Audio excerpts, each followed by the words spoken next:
So a while back, maybe a year ago, the U of O University of Oregon bought the former Concordia campus, and got this huge gift and this, we're gonna do a massive renovation, which is now, I think, largely complete. There's students, we live right by there, and there's students on site now. And maybe a year ago, they notified all the neighbors, hey, we've got a bunch of free stuff. Why don't you come by and get it? And so the place was immediately filled up with people wheeling office chairs and printers and like an office divider. I don't know why you'd want an office divider, but people were taking them. People like free stuff, is what it comes down to. All of this free stuff was heading out the door, and Phoebe and Timothy and Miriam and I went over, and it turned out we didn't want an office divider and we didn't want a chair, but we did say to Chuck, who was in charge of all of this, but well, what about this? There's this really amazing piece of art on the wall. Could we have that? And I guess we probably had the advantage in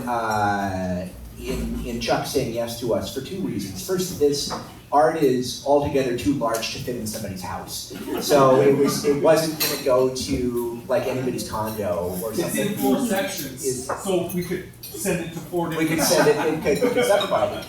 The other thing is we were willing to take it off the wall, and David Waldow and Jim Griffin and I dug out a massive pry bar, and we're able to get this down largely in one piece. And then with some help of a bunch of friends, including Roger Crockett, and Scott Halsey, we're able to put the art up here. The cool discovery, so there on the side of the art, it says Larry Gross. We figured because this art, I think it was installed in 1981, it was installed in the spring of '82. So it's installed in the spring of '82, which is not last week anymore. We figured that Larry would either be deceased or 105. And it turned out he was neither of these things. Sue Jensen, our wonderful music director, was able to find Larry, and here you are. Yeah, what a wonderful thing I have this, I've been delighting in your art for a number of months now, and have this sort of weirdly intimate relationship, having hung it on the wall. And it's such a delight, Larry, to meet you. And it's such a delight that your art's found a new home at Grace. I don't know what else to say. You were a prof at Concordia, and I'm wondering, would you tell us a little bit about yourself and about the art? How about that? All right. Thank you, Martin, and happy birthday. Thank you. Yeah, there's plenty to talk about. First of all, where did all this junk come from? I'm really thankful to be here, and I'm most thankful that Martin discovered the piece and decided to give it a new home, this piece, which I spent about 9 months putting the thing together. This was after, in the summer of '81, I called up members of the faculty, some of whom had been my teachers when I was at Concordia Junior College, and also staff members, and hooked the trailer up to the back of the car and drove around for about 2 weeks, filling 4 really big boxes that I had with faculty and staff junk. I went into their attics, into their basements, into their garages, and they would offer certain things, and I would say, definitely, I can use that. It's called a found object mural or an assemblage. Assemblage is the word that's used for 3-dimensional collage. And so all of these different pieces came from the homes of several different faculty members. I'm going to set this down. I want to read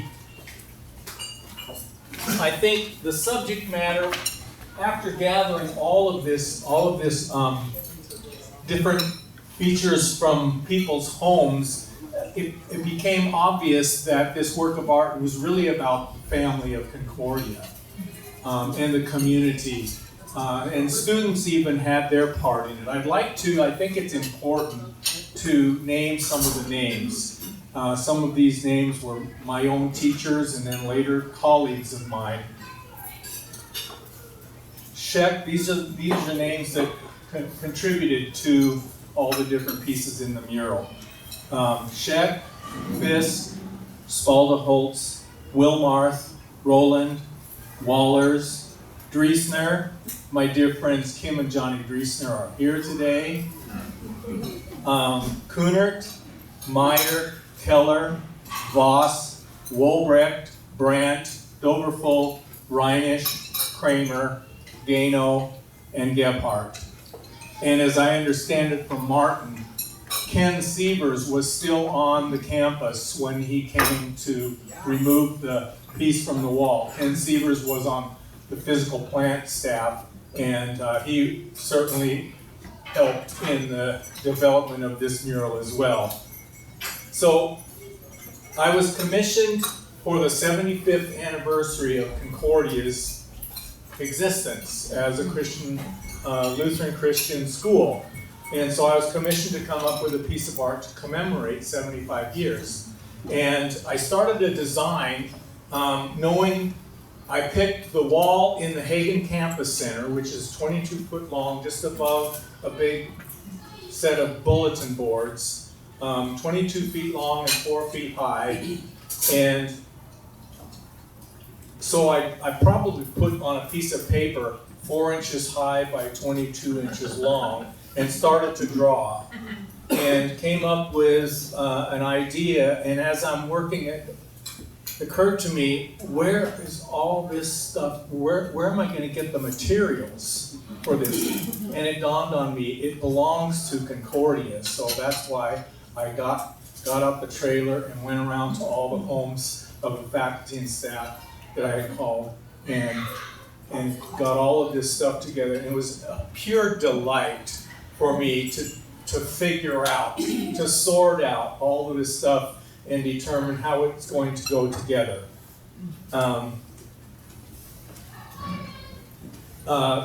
The center of the piece is a tree section. Okay, I'm going to see if I can live without the notes. So the tree section in the middle, I spent hours and hours because it was just a rough piece cross-cut from a tree that was in the back of a faculty member's yard. And I spent hours with a circular sander, kind of goes like this, buffing out and sanding it down for the center of the piece. Around the cross is a kind of a sunburst, and you can spell that both ways, S-U-N and S-O-N. The arms of the cross, these three pieces were gate posts from a faculty member. And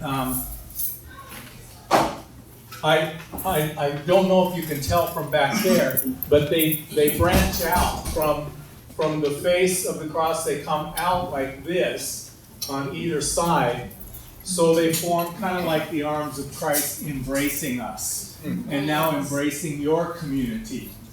And so a couple of design features that were important to me to maintain continuity in the design were to extend the arms of the cross. So we have in spots along the way, okay, all across and extending further over here, the arms of the cross. They extend all the way to the ends of the design, the mural. And another piece of continuity that was important to me, where did I put that in my notes? The tree rings. So you all know that a tree grows, each year you get a new ring, and you can count the number of rings to determine how old the tree is. Well, the tree rings don't stop with that tree section. The tree rings continue.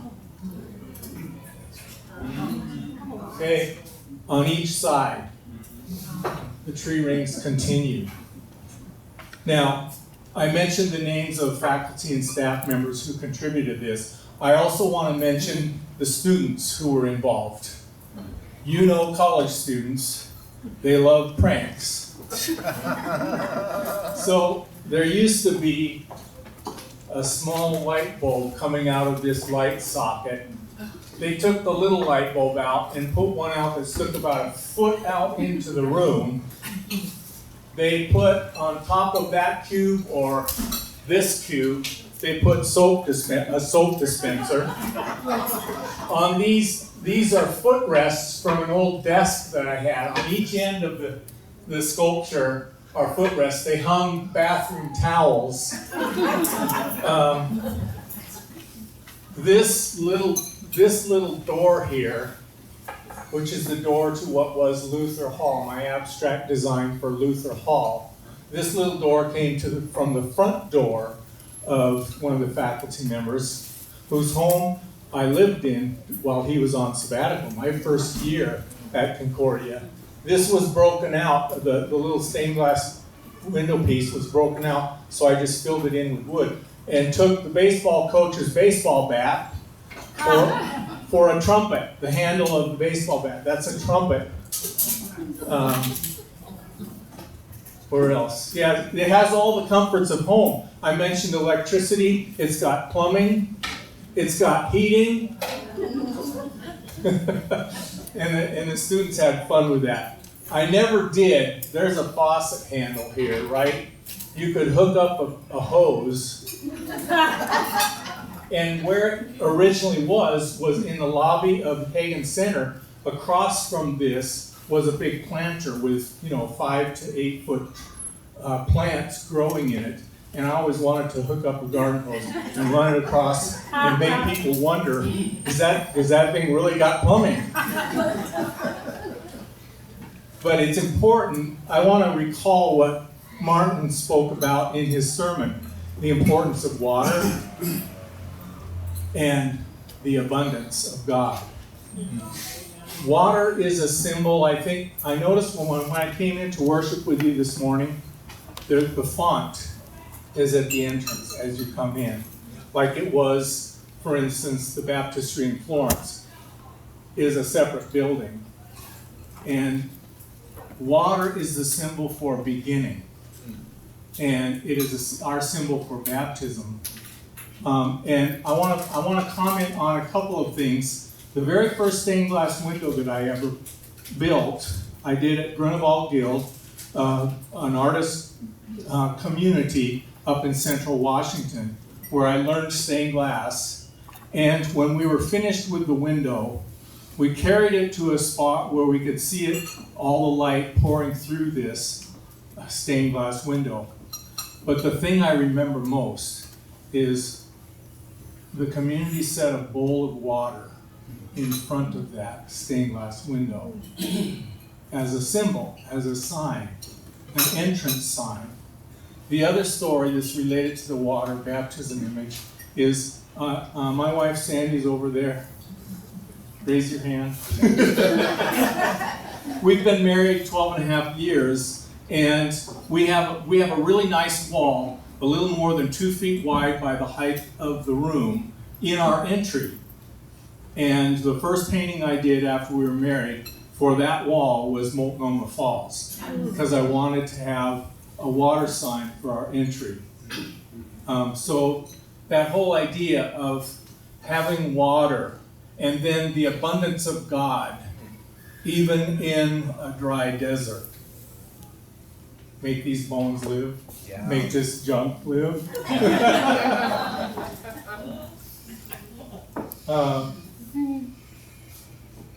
So now it's part of your community, and the arms of the cross have extended to a bigger part of the city. Not just the Concordia community, but now what is this community, this area called? Lloyd Center Community? Sullivan's Gulch, yeah, Something or like that. it's at the cusp of like Irvington and Sullivan's Gulch and Lloyd Center. So we claim multiple neighborhoods. Okay, Yeah. all right. But Martin came up with a title, and he even said he couldn't remember where it came from, Christ in the City, which I think is a great title. But I want to bring up a quote from Pablo Picasso, who said that art has a life of its own. It depends on the context. It changes with the context of the person who's looking at it. So, in fact, some of these things I've just now shared about my perception of the mural are things that are new to me. I didn't necessarily mean all of it when I built it. I've learned something since 42 years ago when it was installed. And so I see it a little bit differently. And you all bring your own context to this space, to this place. And so I imagine yourself walking into an art gallery and there are no titles on any of the art.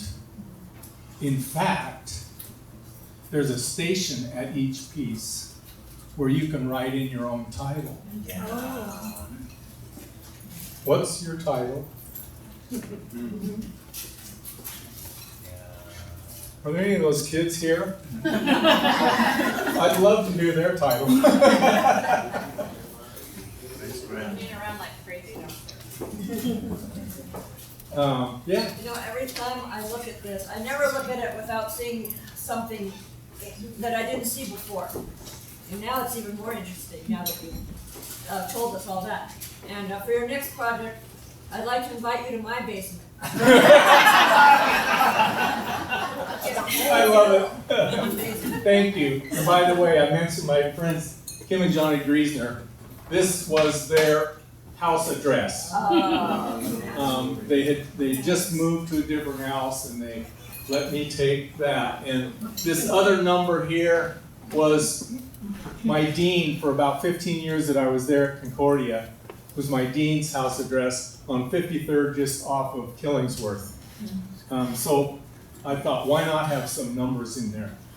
I tried to put anything and everything in the piece because it's all about community, and it's all about family, and it's all about the buildings. Some of these, like I mentioned, Luther Hall, that was the face of Concordia's campus.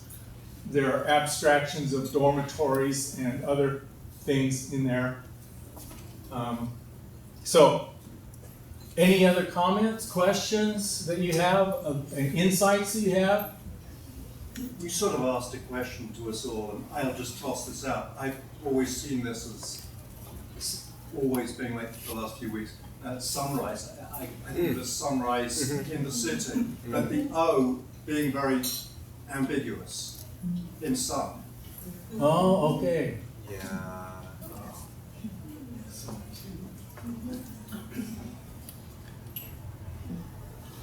Any other comments, questions? Question, Yes?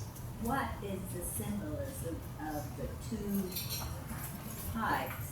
And then at the top, there's sparkly on one of them and not on the other. What is the symbol of the two pipes? Pipes that go up, way up, Yeah, there's a No, piece, no. no? there to the right. There you go. Right That's what I here. got. Well, this is like a broom handle that extends up, and that is actually a water feature you can put on the end of your garden hose and sprinkle with it, spray with it. And on top of that, I extended the handle of the broom up to make it look like a telephone pole. And those four latches right at the top there came from bathroom stalls at Concordia. So I don't know, did I answer your question? I told him it looked like King Arthur's sword. That's how Yeah, you know. yeah. But this is also an old-fashioned sprinkler. That thing spins. Wow. The thing at the top spins. So yeah, Johnny mentioned his address. This was his address. he reminded me that this is one of the original 2x4s. It actually measures 2 inches by 4 inches instead of the 1.5 by 3.5 that we get now when we go to buy a 2x4. So he contributed that.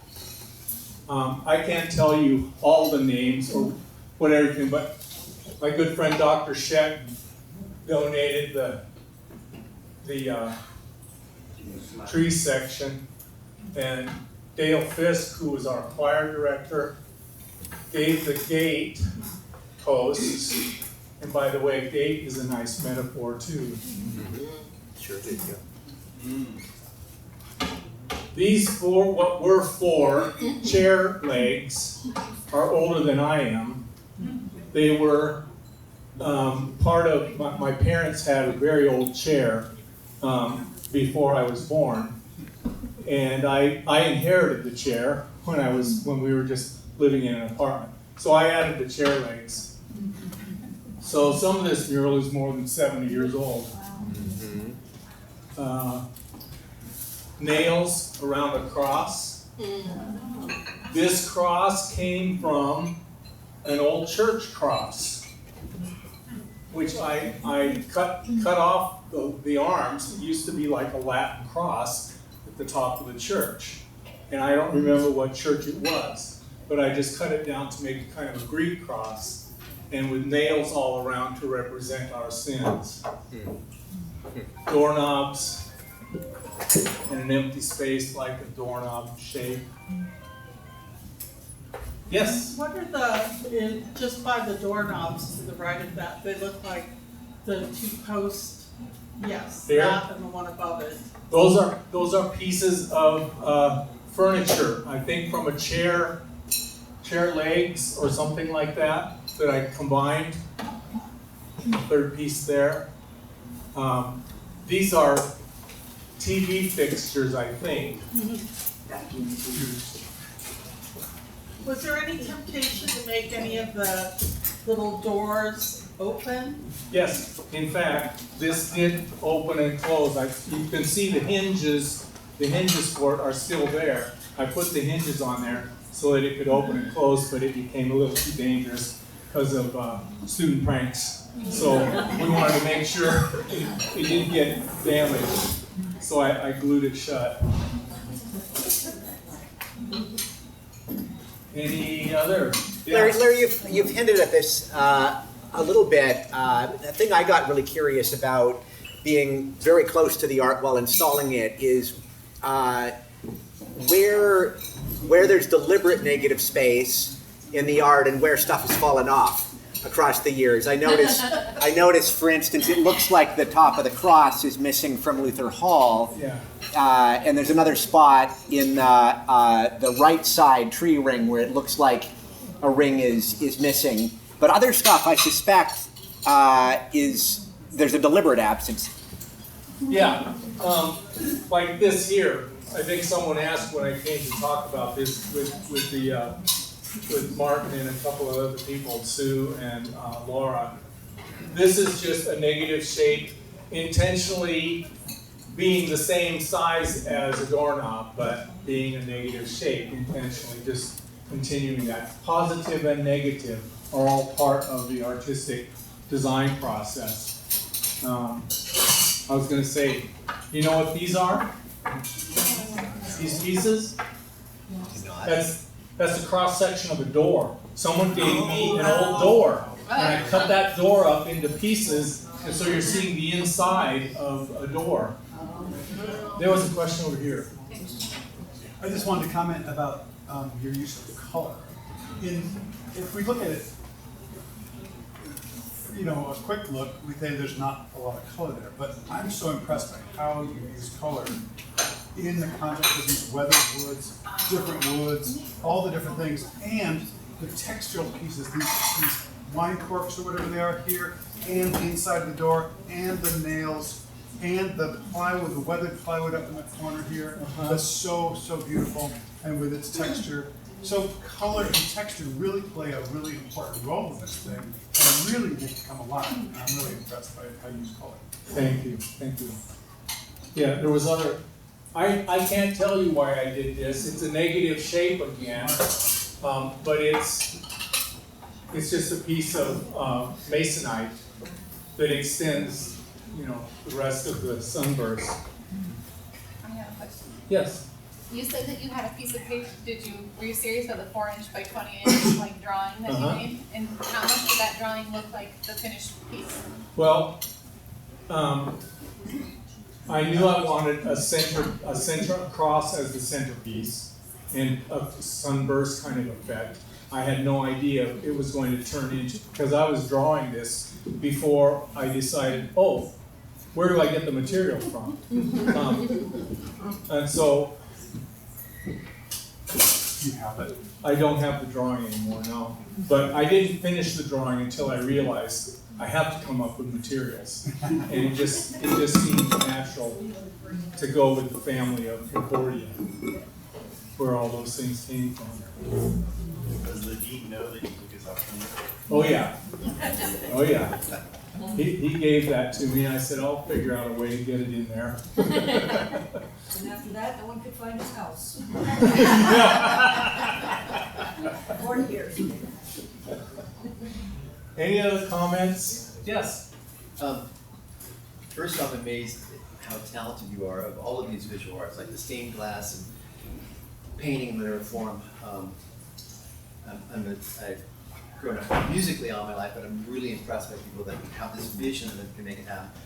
So having lived in the Northeast for 46 years, I see a lot of wood, I see a lot of Oregon, and I see sort of like these communities. So first I was thinking, God's neighborhood, but then it's really sort of like rippling out across the earth with these concentric circles, I don't know, it would sort of maybe be trite or oversimplified, but to say sort of God's community. When it comes to mind. For a title, yeah. Oh, and I went to Concordia 20 years ago and worked on my Master's of Arts in Teaching on campus 2 nights a week. So Concordia has a special place in my heart too. Great. Not just because So school's there. you're a former student there. Yeah. Did you take my class in art for teachers?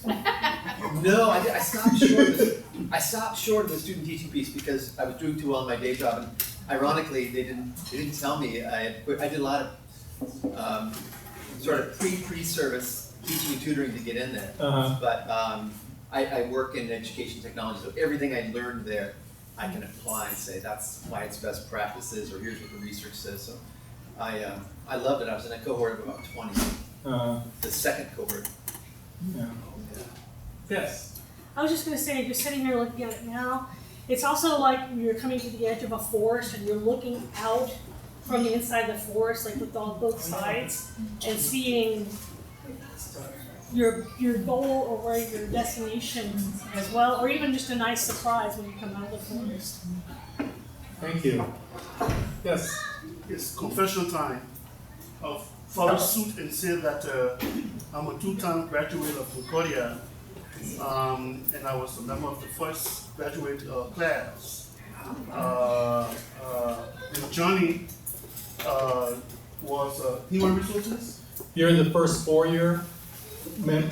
Yeah. But anyway, Johnny was at human resources when I came to the United States, and Concordia University collaborated with Grace Memorial in helping to get my family here. And so I want to say a big thank you to the Concordia family for gifting our church something I can relate to all the time. Oh, thank you so much for sharing that story. The connectedness. God is good. Always. All the time. Always. Yes? What is your title for the collage? Well, I never, it's funny, I never gave it a title originally. There was a kind of an explanation prepared many years after the fact that went up around the corner from this piece hanging in the Hagen Campus Center. And I was interviewed, we sat down in front of this, and I was interviewed by a member of public relations because they were going to prepare an article for the Concordia newsletter. And I told him, 75 years of Christian education, or Christ in 75 years was the kind of title that I made up then at the time in that interview. But the Concordia's junk also made it into the article.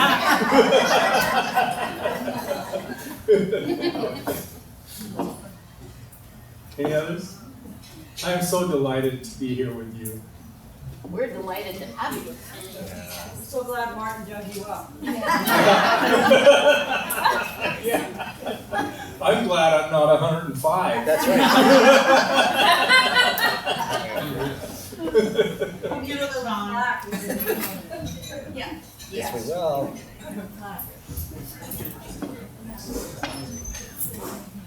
Thank you so much, Larry. What a delight. Thank you. Thank you.